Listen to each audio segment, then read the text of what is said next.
Hello everyone, welcome to NEET made easy. आज हम शुरू करने जा रहे हैं अपना new chapter that is cell cycle and cell division. ये चैप्टर अप्रॉक्स 5 डेज़ लेगा, तो आप इसकी वीडियोस डेली देखना और टेलीग्राम पर जो क्विजेस होती हैं वो भी अटेंड करना। तो आज हम शुरू करते हैं पेज नंबर 162 ऑफ एनसीईआरटी से। इससे पहले एक बार हम देख लेते हैं पीवाईक्यू एनालिसिस पेज वाइज। ये जो मैंने पेज नंबर लिखे हुए हैं और जो क्वेश्चन लिखे हैं, इसका मतलब है कि जैसे क्वेश्चन 0 लिखा है मतलब 162, 167, 170 एंड 171 पेज से पास्ट 10 ईयर्स में कोई क्वेश्चन नहीं आया है। फिर मतलब सबसे ज़्यादा क्वेश्चन किससे हैं, 9 क्वेश्चंस पूछे गए हैं 10 ईयर्स में 168 पेज से, मतलब ऑलमोस्ट हर साल एक क्वेश्चन आ रहा है। ये मेरे टीचर ने मुझे बताया था, तो मैं आपको भी ये एनालिसिस प्रोवाइड कर रही हूँ। अब हम शुरू करते हैं फर्स्ट लाइन से। Are you aware that all living organisms even the largest start their life from a single cell? क्या आप अवेयर हैं कि जो सारे ऑर्गेनिजम्स हैं, बड़े से बड़ा ऑर्गेनिज्म भी अपनी लाइफ जो है वो सिंगल सेल से शुरू करता है। और अगर आपको पता हो उस सिंगल सेल का नाम क्या होता है, दैट इज़ जाइगोट। और अगर आपको थोड़ी और जानकारी हो जाइगोट की प्लॉइडी क्या होती है, 2n। तो ये आगे चैप्टर्स में आएगा तब आप पढ़ेंगे, लेकिन ये जो सिंगल सेल होता है दैट इज़ जाइगोट, तो आप इसे नोट कर सकते हैं। You may wonder how a single cell then goes on to form such large organisms. आपने भी सोचा होगा कभी कि एक छोटा सा सिंगल सेल कैसे बड़े बड़े ऑर्गेनिजम्स को बना देता है। Growth and reproduction are the characteristics of cell. Growth और रिप्रोडक्शन सेल्स की करेक्टरिस्टिक हैं indeed of all living organisms. Almost all living organisms में होते हैं, लेकिन हमने लिविंग वर्ल्ड में तो पढ़ा था ना, इनकी एक्सेप्शंस भी थी। रिप्रोडक्शन की क्या एक्सेप्शन थी, हमने पढ़ा था कि जो म्यूल्स हैं, स्टेराइल वर्कर बीज हैं, इनफर्टाइल ह्यूमन कपल्स हैं, वो रिप्रोड्यूस नहीं कर सकते। और ग्रोथ भी हमने पढ़ा था कि जैसे सैंड ड्यून्स हैं तो वो एक्सट्रिंसिकली ग्रोथ वो भी करते हैं, लेकिन मेन इंट्रिंसिक ग्रोथ जो है वो सारे लिविंग ऑर्गेनिजम्स की होती है। तो यहाँ पर इन जर्नल बताया हुआ है, आप इसे कंफ्यूज मत करना। मेन अगर आपको पेपर में क्वेश्चन आएगा कि क्या जो मतलब डिफाइनिंग फीचर क्या है लिविंग ऑर्गेनिजम्स का, तब हम इन्हें डिफाइनिंग फीचर में इंक्लूड नहीं करेंगे, लेकिन ये करेक्टरिस्टिक फीचर तो है ना, मैक्सिमम तो शो करते हैं ना ग्रोथ और रिप्रोडक्शन, इसलिए लिखा हुआ है। Next is all cells reproduce by dividing into two, with each parental cell giving rise to two daughter cells each time they divide. अब यहाँ पर पता है कि जो सारे सेल्स हैं वो रिप्रोड्यूस करते हैं अपने आप को। जैसे एक सेल है वो अपने आप को दो में डिवाइड करेगा, और जो वो सिंगल सेल था, जो पेरेंटल सेल था, वो दो डॉटर सेल्स में डिवाइड हो जाएगा। जो दो सेल्स में डिवाइड होता है ना सिंगल सेल, उसे हम बोलते हैं डॉटर सेल्स। ये मतलब अब आप बोलेंगे टू सन्स सेल्स क्यों नहीं बोलते, ये तो सिर्फ मतलब बताया है कि ऐसे बोलते हैं, ये आपको कन्वेंशन लेके चलने की दैट आर डॉटर सेल्स। हर टाइम जब भी वो डिवाइड करेंगे तो वो नई नई डॉटर सेल्स बनाएंगे। These newly form daughter cells can themselves grow and divide. ये जो डॉटर सेल्स बनी है ये भी खुद से आगे ग्रो कर सकती हैं और डिवाइड कर सकती हैं, giving rise to a new cells population that is found by the growth and division of a single parental cell and its progeny. फिर ये भी आगे ग्रोथ करेंगी, रिप्रोडक्शन करेंगी, आगे आगे प्रोजेनी बनाती जाएंगी। In other words, such cycles of growth and division allow a single cell to form a structure consisting of millions of cells.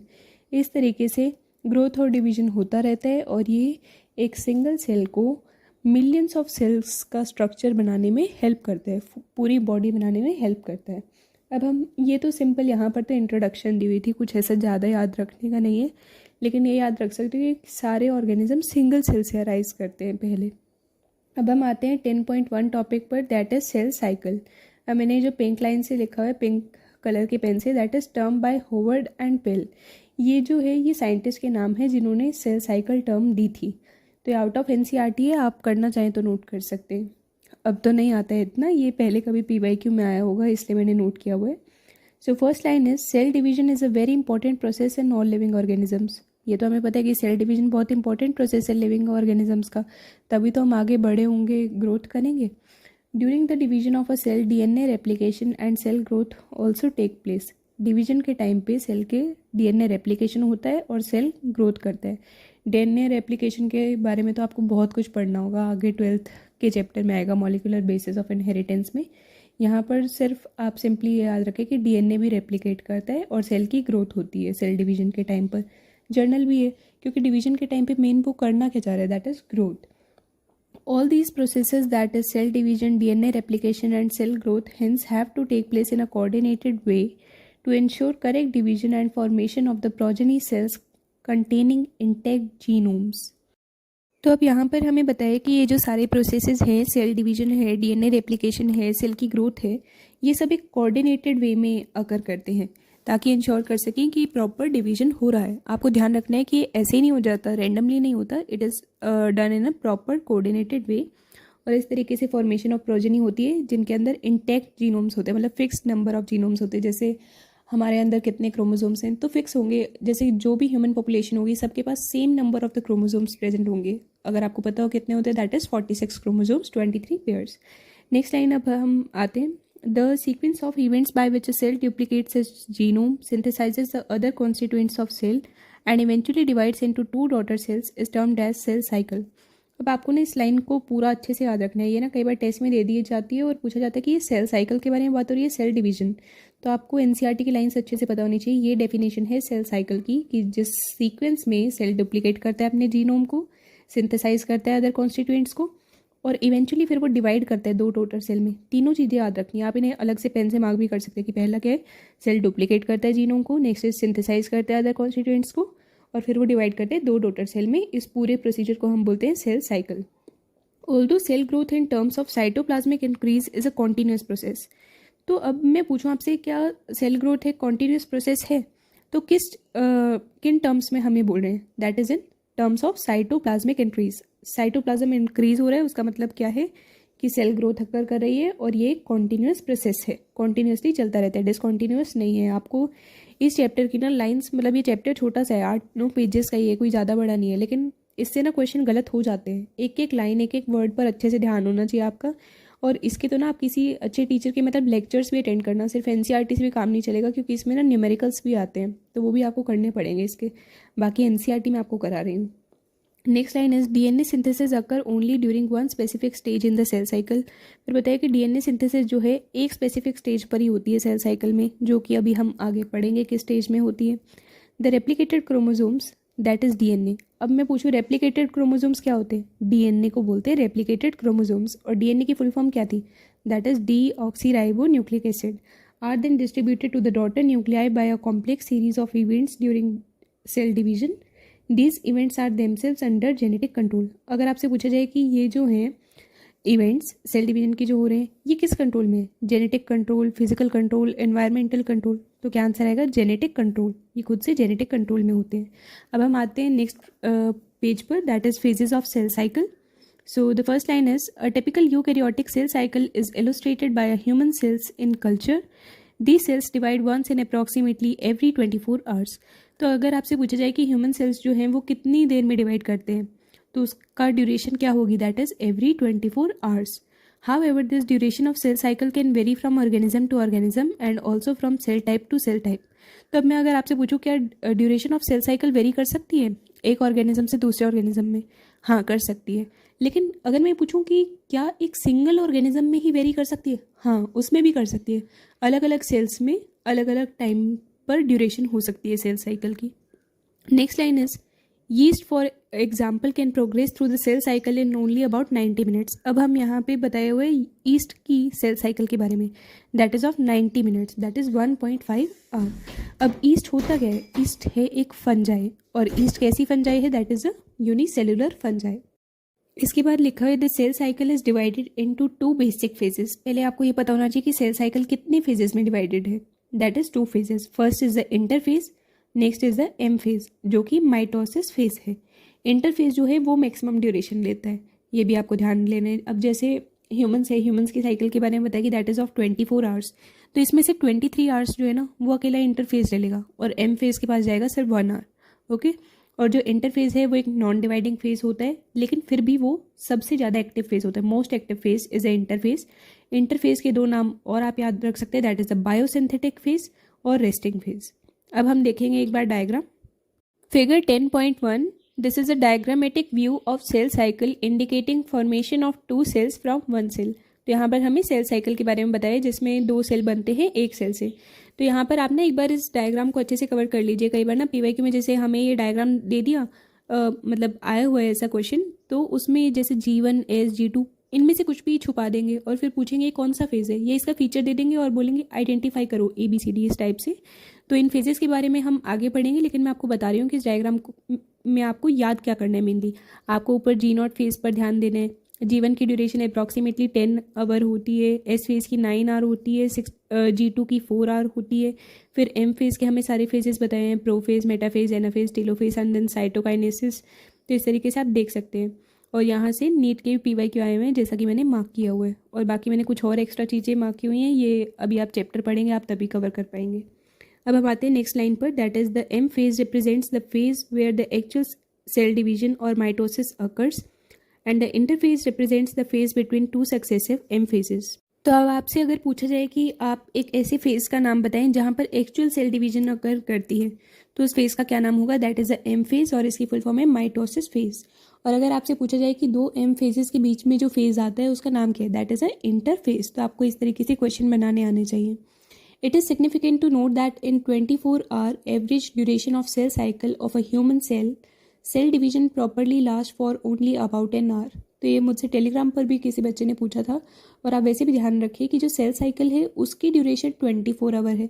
ये ह्यूमन सेल की बात हो रही है, और अगर सेल डिवीजन की बात करी जाए तो वो सिर्फ 1 घंटा है। Cell cycle 24 hour, cell division 1 hour. किसके अंदर? ह्यूमन सेल के अंदर।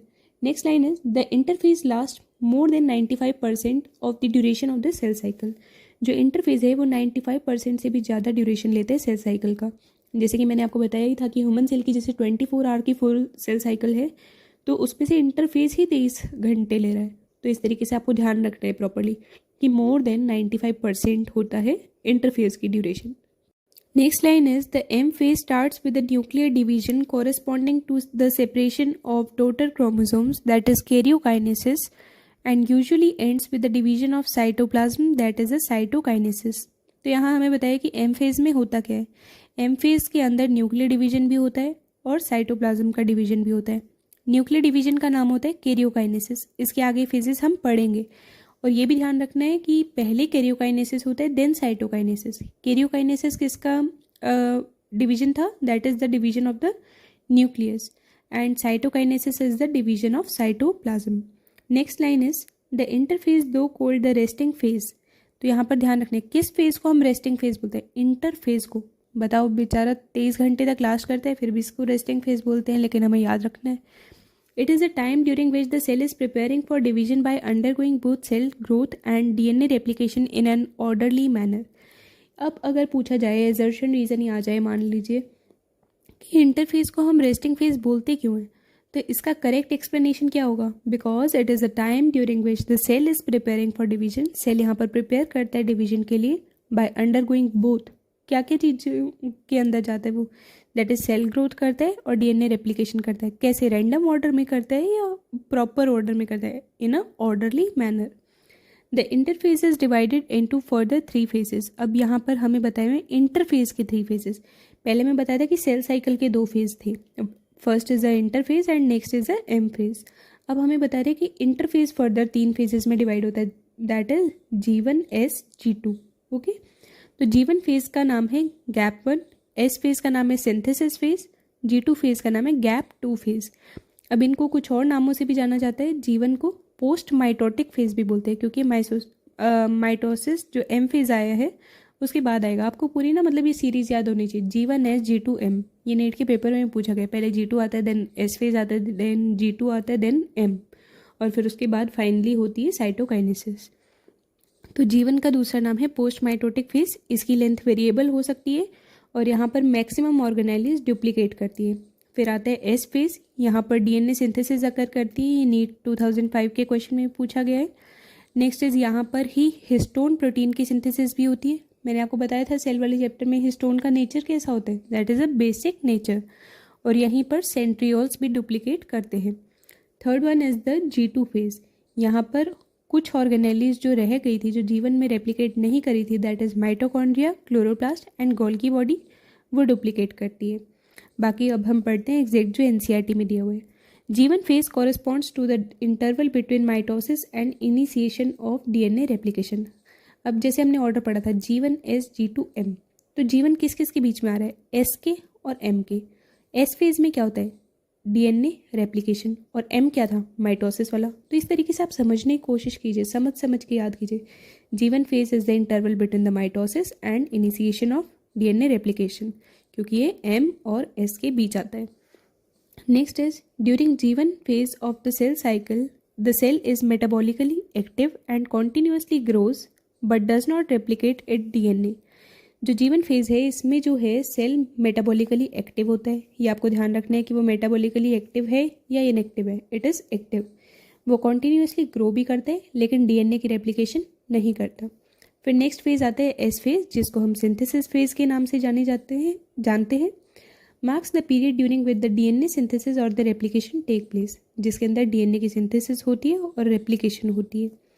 During this time the amount of DNA पर सेल डबल्स। यहाँ पर जो डीएनए का अमाउंट मान लीजिए एस फेज़ में एन था, सी था, तो उसके बाद एस फेज़ में आके 2C हो जाएगा, डबल हो जाता है। इफ़ द जैसे यहाँ पर बताया भी हुआ है, if the initial amount of DNA is denoted at 2C then it increases to 4C, double हो जाएगा। However there is no increase in the chromosome number. ये काफ़ी इंपॉर्टेंट है, इससे क्वेश्चन भी आते हैं। जैसे आपको दे दिया जाएगा कि G1 फेज़ में 16 क्रोमोजोम है, तो एस फेज़ में कितने क्रोमोजोम होंगे, वो इंक्रीज नहीं होंगे, 16 के 16 ही रहेंगे। लेकिन अगर G1 में 2C डीएनए है तो एस फेज़ में कितना हो जाएगा, 4C, डबल हो जाएगा। Next is however there is no increase in the chromosome number. हमने पढ़ लिया है, if the cell has diploid और 2n number of chromosomes at G1 even after the S phase the number of chromosomes remain the same, that is 2n। मतलब कि अगर G1 में 2n होंगे तो बाद में भी 2n ही रहेंगे, S phase में भी नंबर ऑफ क्रोमोसोम्स चेंज नहीं होता है। ये PYQ में भी कई बार आया हुआ है, इस लाइन पर दोबारा से ध्यान देना अच्छे से। Next line is in animal cells during the S phase DNA replication begins in the nucleus and the centriole duplicates in the cytoplasm। ये भी काफ़ी इंपॉर्टेंट है कि एनिमल फेज में डीएनए रेप्लिकेशन और सेंट्रियोल डुप्लीकेट कब करते हैं, एस फेज के दौरान। और कहाँ पर करते हैं, डीएनए रेप्लिकेशन कहाँ पर होती है, किस ऑर्गेनेली में, दैट इज न्यूक्लियस। और सेंट्रियोल कहाँ पर डुप्लीकेट करते हैं, that is a cytoplasm. Next line is during the G2 phase proteins are synthesized in preparation for mitosis while cell growth continues. तो अब यहाँ पर बताया कि G2 फेज में भी प्रोटीन्स की सिंथेसिस अकर करती है और सेल ग्रोथ भी कॉन्टिन्यू होती रहती है। प्रोटीन्स जो मेनली अगर आपसे पूछा जाए ना, ये एक बार PYQ में आया था कि G2 फेज़ में, मतलब ये PYQ था कि ट्यूबुलेंट प्रोटीन किस फेज़ में सिंथेसाइज होता है, that is the G2 phase. Next line is some cells in the adult animals do not appear to exhibits division, example heart cells.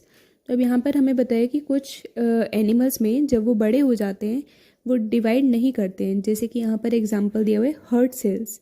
And many other cells divide only occasionally, और कुछ sales जो हैं वो specific time interval पर ही divide करते हैं, as needed to replace the cells that have been lost because of the injury और cell death. जब या तो सेल का लॉस हो जाएगा ड्यू टू द इंजरी और सेल डेथ, तब वो रेप्लिकेट करते हैं, मतलब तब वो डिवाइड करेंगे। और अगर आपसे मैं पूछूं कि भाई कौन से ऐसे सेल्स हैं जो डिवाइड नहीं करते, that is a heart cells. और कुछ सेल्स ओकेजनली डिवाइड करते हैं। ओकेजनली डिवाइड कब कब कर सकते हैं, इंजरी और सेल डेथ पर, क्योंकि तब क्या हो जाते हैं, सेल्स का लॉस हो जाता है।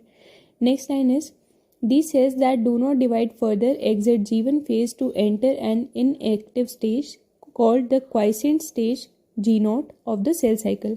अब बता रहे हैं कि जो सेल्स हैं जो फर्दर डिवाइड नहीं कर रहे होते हैं वो एग्जिट कर जाते हैं G1 फेज से। याद रखते हैं किस फेज से एग्जिट करें, that is the G1 phase से, और वो एंटर करते हैं G0 फेज में। G0 फेज का दूसरा नाम क्या है, क्वाइसेंट स्टेज। और यहाँ पर कैसी स्टेज है, this is an inactive stage.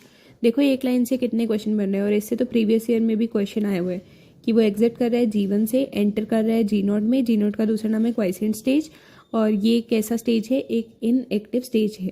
Next line is cells in this stage remains metabolically active. ये भी काफ़ी इंपॉर्टेंट है कि भले ही ये एक इनएक्टिव स्टेज है लेकिन यहाँ पर सेल्स मेटाबॉलिकली एक्टिव रहते हैं, but no longer proliferate unless called on to do so depending on the requirement of the organism. लेकिन वो प्रोलिफरेट नहीं करते हैं खुद से जब तक उन्हें बोला ना जाए।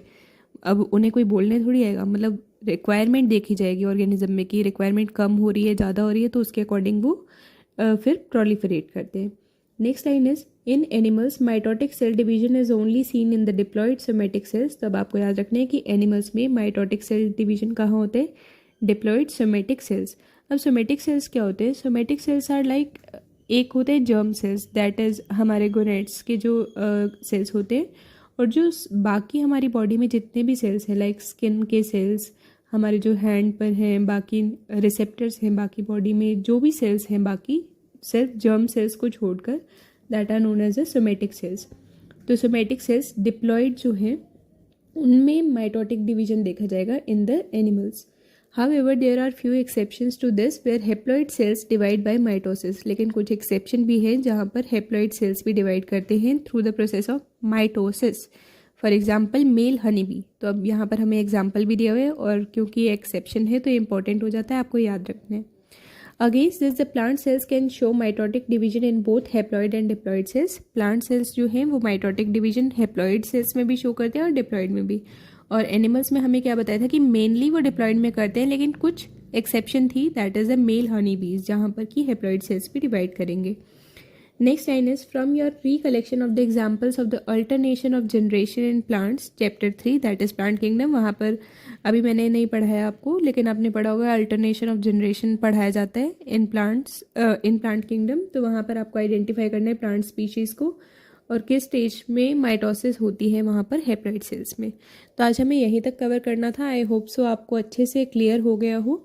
ये चैप्टर आपको बहुत समझ के और इसके बहुत सारे क्वेश्चन प्रैक्टिस करने हैं। कंसेप्चुअल चैप्टर है और इसके आपको प्रॉपर मतलब लेक्चर भी लगाने हैं अपनी कोचिंग के। मैंने अपनी बायो की स्ट्रेटेजी वाली वीडियो में भी बताया ना किस किस चैप्टर के मस्ट है लगाने के, तो ये उनमें उन 7 चैप्टरों में से एक है जिसके आपको लेक्चर लगाने होंगे।